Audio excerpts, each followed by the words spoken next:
Coba deh, kita pikirin bareng-bareng. Apa sih tujuan utama sekolah itu sebenarnya? Apa bener cuma buat ngejar nilai bagus aja? Nah, hari ini kita bakal ngebahas sebuah ide yang mungkin bisa mengubah cara kita mandang pendidikan selamanya. Namanya pendidikan positif. Dan ini bukan cuma soal metode belajar baru, tapi soal esensi dan tujuan dari pendidikan itu sendiri. Kalau kita jujur nih ya, pas denger kata sekolah apa sih yang pertama kali muncul di kepala? Ujian kan? Ranking, tekanan buat dapat nilai sempurna, pasti itu. Tapi coba deh kita berhenti sejenak dan bertanya, apa benar tujuan kita mengirim anak ke sekolah itu ya cuma buat itu?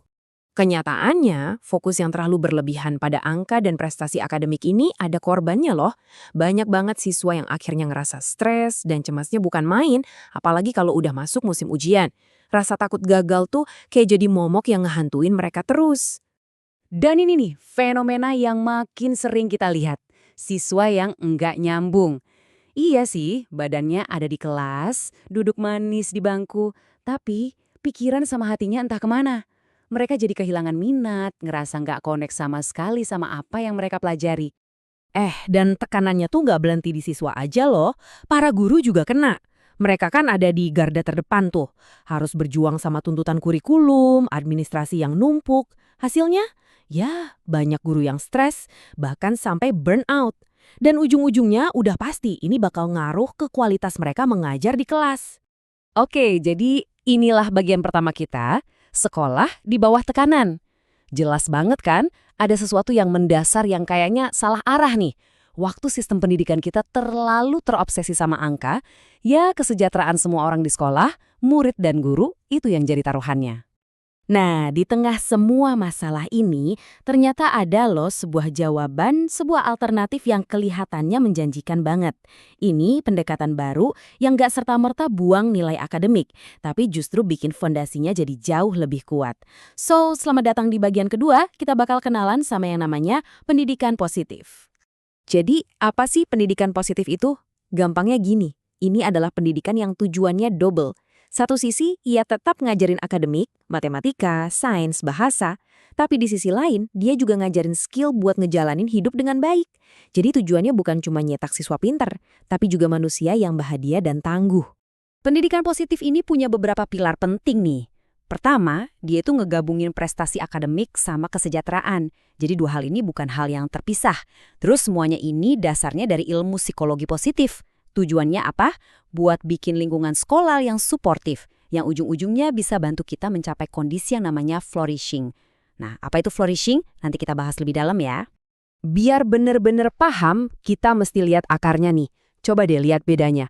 Psikologi tradisional itu kan fokusnya lebih ke apa yang salah sama kita.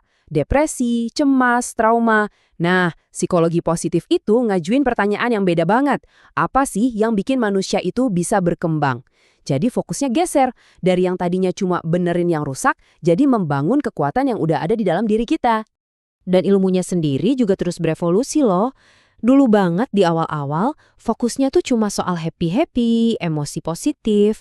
Terus di gelombang kedua, para ahli sadar ternyata pengalaman negatif kayak gagal itu justru penting banget buat pertumbuhan. Nah, yang paling baru, pendekatannya jadi makin luas. Kita sadar kalau kesejahteraan itu juga sangat dipengaruhi sama budaya dan sistem di sekitar kita. Oke, teorinya sih kedengerannya keren ya. Tapi prakteknya gimana? Di kelas tuh kayak apa sih wujudnya? Yuk kita masuk ke bagian 3, kita lihat gimana pendidikan positif ini ngajarin skill-skill penting buat hidup. Nah, kutipan ini pas banget sih. Pintar itu penting tentu saja, tapi bisa ngelola emosi, bisa bangun hubungan baik, bisa bikin keputusan yang benar, itu tuh bekal buat seumur hidup. Dan disinilah salah satu alat utama dari pendidikan positif masuk, pembelajaran sosial dan emosional, atau yang sering disingkat SEL. Jadi di SLL ini ada 5 kompetensi inti yang diajarin. Dan ini bukan teori ngawang-ngawang ya, ini beneran skill praktis. Pertama, kesadaran diri, biar kita kenal sama emosi kita sendiri. Kedua, pengelolaan diri, supaya emosi itu nggak ngendaliin kita. Terus ada kesadaran sosial alias empati, biar bisa ngertiin orang lain. Keempat, keterampilan relasi, buat bangun hubungan yang sehat. Dan terakhir, bikin keputusan yang bertanggung jawab. Ini semua ya fondasinya kecerdasan emosional. Konsep kunci lainnya yang gak kalah penting, itu namanya growth mindset. Pertanyaannya simple, kita percaya kemampuan kita itu udah mentok atau kita percaya kita masih bisa terus berkembang? Nah, beda keyakinan ini dampaknya fundamental banget. Siswa yang punya growth mindset, mereka bakal lihat tantangan itu sebagai peluang. Gagal, wah itu bukan akhir dunia, tapi pelajaran berharga.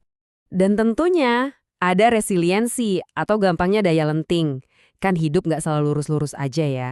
Nah, pendidikan positif ini ngajarin siswa gimana caranya buat bangkit lagi setelah jatuh, gimana cara ngelola stres, dan yang penting tahu kapan harus minta tolong. Ini tuh kayak perisai mental yang kuat banget.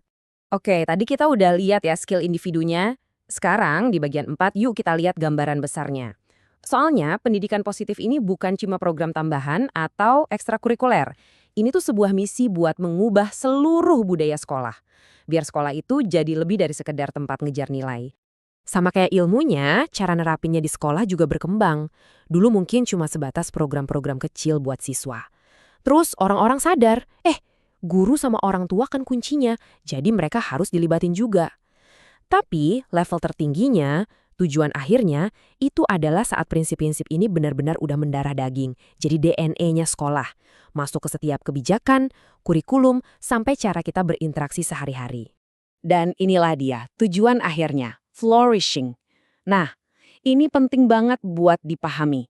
Ya, flourishing itu lebih dari sekedar rasa senang atau bahagia sesaat.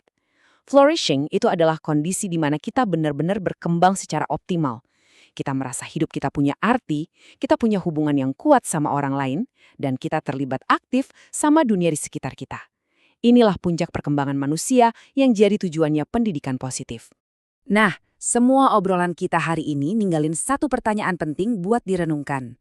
Kalau tujuan pendidikan itu emang buat ngebantu kita berkembang seutuhnya, gak cuma otak aja, tapi juga hati dan hubungan sosial, kira-kira apa ya satu hal kecil yang bisa kita mulai ubah? Baik kita sebagai orang tua, guru, atau bahkan murid, untuk mulai jalan ke arah sana. Coba deh dipikirin.